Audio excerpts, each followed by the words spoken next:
Bienvenue dans le supplément, le bonus du Récap Info. Cette semaine avec Cécile Cukierman, elle est sénatrice communiste de la Loire, porte-parole du Parti communiste français et candidate aux élections européennes sur la liste de Yann Brossa. Toute fin de liste, pour traîner la liste, pour tirer la liste, disiez-vous. Je ne sais pas quelle est l'utilité. Ouais. Alors cette liste, elle est effectivement à 2% dans les intentions de vote. Vous dites, c'est pas grave. On a vu d'autres fois des listes commencer à 2% et finir à 5 ou 6. C'est l'objectif, c'est dépasser les 5%. Bah, bien sûr, l'objectif, je crois que d'abord, quand on est candidat, bien évidemment, c'est de pouvoir avoir des élus et mettre en œuvre et défendre jusqu'au plus haut niveau, bien évidemment, ce que nous pouvons dire dans une campagne électorale. Donc c'est l'objectif. Il reste aujourd'hui un peu plus d'un mois et demi.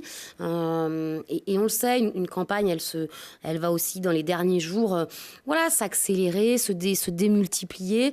Et moi, j'ai aussi confiance dans la force qu'est le Parti communiste, avec ses militants, son réseau d'élus, pour démultiplier et aller finalement aussi convaincre toutes celles et tous ceux qui ont décidé, malheureusement, de ne pas aller voter le 26 mai. Parce que la première victoire sera quand même celle de l'abstention, très certainement. On redoute effectivement, comme d'habitude, une forte abstention et puis une progression.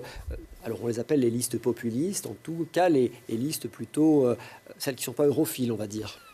Oui, écoutez, oui, je pense que d'abord, tout a été fait ces dernières années, et certains en sont les responsables, mais d'une Europe qui s'est tellement technocratisée, qui s'est éloignée de la réalité des gens, que finalement elle ne peut que nourrir cet ce caractère anti-européen, alors que peut-être plus que jamais nous avons besoin d'une Europe, de paix, une Europe de solidarité, une Europe qui harmonise vers le haut les droits des travailleurs dans les pays, plutôt qu'une Europe qui les divise et qui les oppose les uns aux autres.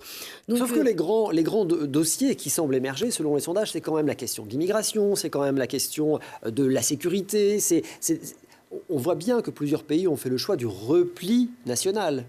Oui, mais ce qui effectivement va avec, mais bon, vous le disiez, il y a aujourd'hui une montée du populisme en Europe qui est effectivement inquiétante, parce qu'on la retrouve dans les parlements nationaux, on la retrouve dans le Parlement européen, mais bien évidemment, on a laissé s'enquister cette question des migrants aux portes de l'Europe sans apporter vraiment de réponse, alors que s'il y avait une vraie politique européenne d'accueil à l'échelle de l'ensemble des pays, voilà, on le sait. Oui, sauf que certains pays sont hostiles. C'est quoi la réponse Mais du certains Parti pays, communiste? mais attendez, parce que vous croyez que la France, quand elle voit passer un navire il y a quelques mois au large de ses côtes, et qu'on dit ah mais non, c'est pas nous, parce qu'il n'est pas pavillon chez nous, débrouillez-vous, on est plus responsable que d'autres. Non, mais je crois que on a une responsabilité collective sur cette question des migrants. Et donc ce que disent les communistes, c'est que d'abord, il y a bien évidemment des logiques mondiales, hein, parce que moi, mon premier objectif, c'est que ces femmes et ces hommes ne quittent pas leur pays, parce que toutes celles et tous ceux qui sont aujourd'hui aux portes de l'Europe ne sont pas partis de leur pays de bonté de cœur. La plupart, c'est parce qu'il y a des guerres, c'est parce qu'il y a des problèmes environnementaux qui leur permettent de ne plus vivre et de ne plus se nourrir dans leur pays. C'est pour cela qu'aujourd'hui, ces femmes et ces hommes quittent leur pays. Donc, il y a tout ça. Puis se rajoutent, effectivement, quelques-uns qui, eux, utilisent cette misère, qui exploitent, y compris cette misère humaine, et qui, pour certains, vont jusqu'à développer un intégrisme, un totalitarisme, avec tous les dangers qu'on a. Mais bien évidemment, il faut donc avoir à la fois cette humanité dans nos pays d'Europe pour éviter la concentration de misère que l'on observe aux portes de l'Europe.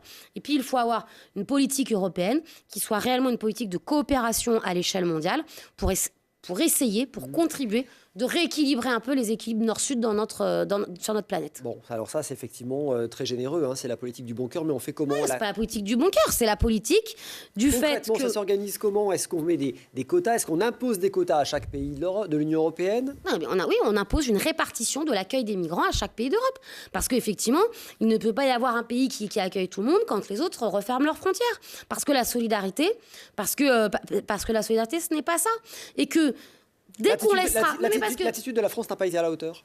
Mais non, elle n'a pas été à la hauteur. La France aurait pu d'ailleurs accueillir plus de migrants qu'elle n'en a accueilli, parce que même si tout le monde là, est en train de se faire peur sur les migrants en France, mais on en a accueilli très peu en proportion par rapport à l'Allemagne, par exemple, par rapport à plein d'autres pays.